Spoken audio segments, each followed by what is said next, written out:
كان حلمك تشلحي الحجاب؟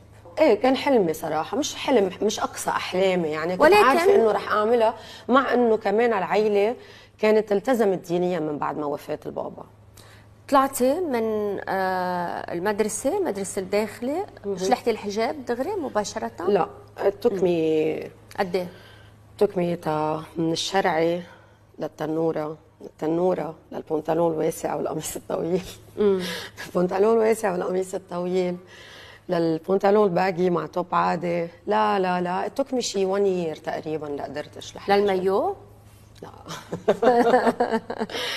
ابدا. بعدين مايو. بعدين بس بعدين يعني ليك الحجاب في ناس ممكن تقول لك فرض، وفي ناس انا برايي الستر هو فرض في الدين الاسلامي. انا عندي رايي الخاص. شو رايك بالدين؟ الخاص؟ انا انسانه هلا لست متدينه بل روحانيه.